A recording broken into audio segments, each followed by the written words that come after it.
Yang pertama, menanggapi sebuah putusan hakim tentunya harus menghormati, menghargai, karena itulah keyakinan hakim.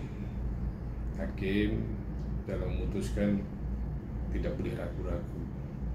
Jadi keyakinan hakim harus dihormati, dan sesuai dengan asas hukum res judicatoir bahwa putusan hakim harus dianggap benar selama belum dikoreksi oleh putusan di atasnya gitu.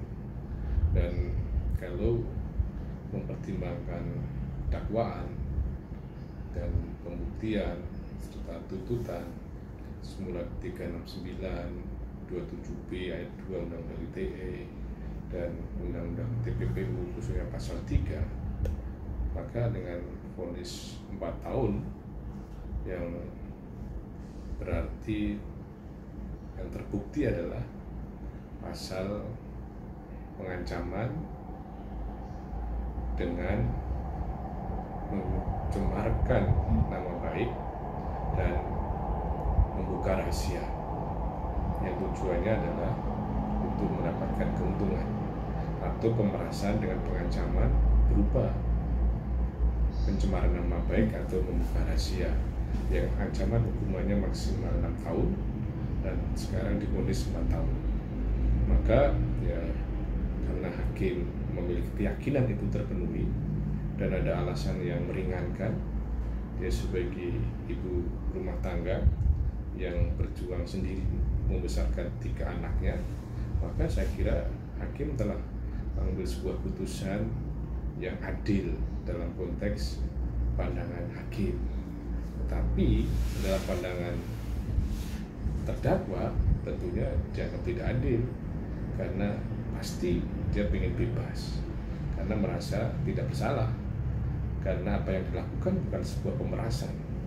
Yang dilakukan adalah sebuah kesepakatan. Pemberian berupa uang 4 miliar adalah sebuah kesepakatan, dan tidak ada bentuk mengancam akan membuka rahasia, dan tidak ada mengancam akan mencemarkan nama baik. Karena apa?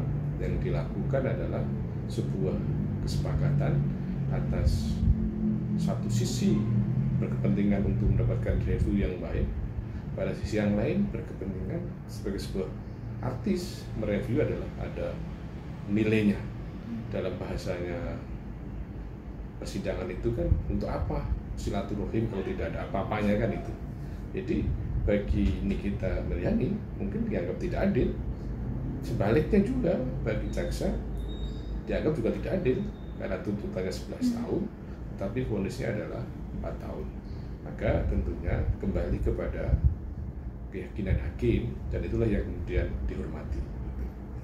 Pak, dengan vonis 4 tahun ini dari tuntutan yang dari JPU ini 11 dengan dihilangkannya pasal TPPU, ini termasuk ringan atau berat, Pak? Ya, kalau melihat konteksnya yang terbukti pasal 27B ayat 2 Undang-Undang ITE, ancaman hukuman 6 tahun dan kemudian vonisnya 4 tahun, relatif berat. Tetapi kalau dibandingkan bahwa TPPU-nya itu tidak terbukti, maka menjadi ringan. Jadi ukuran berat dan ringannya adalah soal pasal yang terpenuhi. Dalam hal ini pasal terpenuhi adalah ITE 27B ayat 2 tadi itu, vonisnya 4 tahun ya. Nah, kalau mempertimbangkan soal TPPU-nya karena tidak terbukti, maka ya itu adalah menjadi tidak perlu diperhitungkan. Tetapi pandangannya mungkin bahwa ini kan ada tuntutan TPPU, kok nggak dituntut atau nggak divonis TPPU, ya apakah kemudian ringan? Ya menjadi ringan karena tidak terbukti tadi itu. Karena hakim tidak punya keyakinan bahwa apa yang dilakukan oleh terdakwa adalah sebuah pencucian uang. Apa yang dilakukan adalah sebuah transaksi biasa, di mana ketika sudah terjadi kesepakatan dalam konteks pemberian uang, maka diberikan rekening untuk dikirimkan kepada PT, dan PT tadi itu menerima sebagai pembayaran terdakwa karena telah membeli sebuah rumah, tidak salah, dan rumah tadi atas nama terdakwa. sehingga tidak ada bentuk misalnya layering, tidak ada bentuk integrasi maupun placementnya. Jadi tidak ada bentuk menyembunyikan maupun menyamarkan. Dengan demikian, maka tidak terpenuhi pasal 3 Undang-Undang TPPU. Maka dalam tinjauan tersebut menjadi ringan karena memang tidak terbukti. Gitu. Ya. Oke. Menurut Prof sendiri dengan dihapusnya TPPU ini sudah tepat? Ya, saya kira tepat karena memang tidak terbukti, tidak mampu melahirkan keyakinan hakim bahwa di dalam persidangan jaksa penuntut umum tidak mampu meyakinkan hakim tentang perbuatan mencuci uang. Karena hakim tidak punya keyakinan, maka kemudian ya tidak terpenuhi unsur TPPU. Karena apa? Karena memang tidak mudah untuk kemudian mengkategorikan satu tindakan itu adalah sebagai sebuah TPPU. Harus dibuktikan niat jahatnya, dia mengetahui itu hasil kejahatan dan kemudian dilakukan untuk menyembunyikan, menyamarkan. Pada dalam hal ini, misalnya terdakwa tidak menganggap itu sebagai hasil kejahatan, gitu. Menganggap apa yang diterima itu adalah sebuah transaksi normal, transaksi yang halal karena sebuah kesepakatan tadi itu. Maka kemudian ketika diperuntukkan untuk membayar rumah, maka bukan sebagai satu bentuk untuk pencucian uang, maka teknis saja bahwa dia dapat uang, maka kemudian digunakan pembayaran sesuai dengan kebutuhan. Jadi predikat krimnya dia tidak tahu kalau itu sebuah kejahatan. Dan yang kedua, apa yang dilakukan pembayaran rumah tadi itu tidak ada niat jahat untuk menyembunyikan atau menyamarkan. Maka dengan demikian apa yang dilakukan oleh hakim sudah tepat, gitu. Oke. Prof, untuk Ismail sendiri, ini kan statement dari Ismail, dia tidak melakukan pencemaran karena dia tidak memposting apa yang mungkin kita posting, bahkan tidak menikmati uangnya juga. Itu seperti apa, Prof? Ya, saya kira Ismail dengan hukuman 3 tahun itu cukup berat ya menurut saya, karena apa yang dilakukan kan semata-mata menuruti ya perintah dari Nikita Mirzani kan, itu tidak ada niat jahat kan. Dia sebagai seorang asisten yang kemudian loyal kepada majikannya dan tanda petik ya kepada yang menyuruh tadi itu, maka mempertimbangkan tidak ada sebuah niat jahat apapun, maka mestinya ya tidak seberat itu ya, bahwa kemudian dia dianggap turut serta, maka itulah akhirnya memberatkan dari itu 4 tahun yang Ismailnya 3 tahun, yaitu karena dianggap turut serta dalam konteks pasal 27B ayat 2 Undang-Undang ITE tadi itu. Itulah yang kemudian memberatkan gitu. Karena dianggap ada persekonggolan, dianggap ada sebuah konspirasi untuk menghasilkan uang dari Reza Gledis gitu. Oke, Prof, hakim juga kan bilang kalau Nikita ini tidak mengakui perbuatannya dan itu jadi salah satu faktor pemberat juga. Ini hal kalau tidak mengakui itu bisa menjadi pemberat juga, Prof? Iya, dalam pandangan hakim, ya itu memberatkan. Karena apa? Karena menjadi sulit untuk membuktikan gitu loh. Tetapi pada sisi yang lain sebetulnya pengakuan kan bukan sebagai satu alat bukti. Ya. Namun demikian, bahwa itu adalah kewenangan hakim untuk menilai tentang memberatkan dan meringankan. Tapi memang bahwa seandainya mengaku, maka kemudian kan akan mudah pembuktiannya. Tetapi karena tidak mengaku, maka dianggap menyulitkan, memberatkan dalam proses pembuktian, dan kemudian akhirnya dianggap sebagai alasan memberatkan vonis tadi itu. Memang kadang-kala ada sebuah dilema, mengaku maka kemudian dianggap sebagai terbukti sehingga menjadi berat, pada sisi yang lain tidak mengaku dianggap tidak kooperatif sehingga akhirnya malah memberatkan itu. Tapi semuanya harus kembali kepada kewenangan dan keyakinan hakim itu. Oke. Nikita juga akan langsung mengajukan banding, Prof.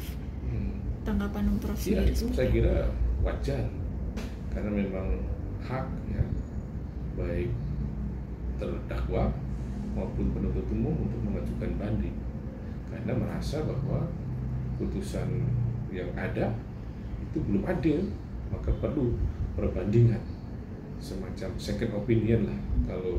Kalau dokter tidak puas, kalau kita tidak puas dengan periksa satu dokter, maka perlu second opinion dari dokter yang lain.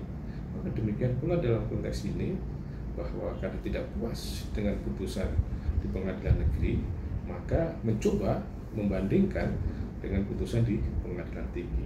Jadi ini tentunya adalah suatu hal yang memang dapat dilakukan dan wajar untuk dilakukan dengan bagaimana memanfaatkan peluang banding tadi itu dengan pembuktian yang lebih meyakinkan, lebih akurat, sehingga mendapatkan putusan yang berbeda di tingkat pengadilan negeri tadi.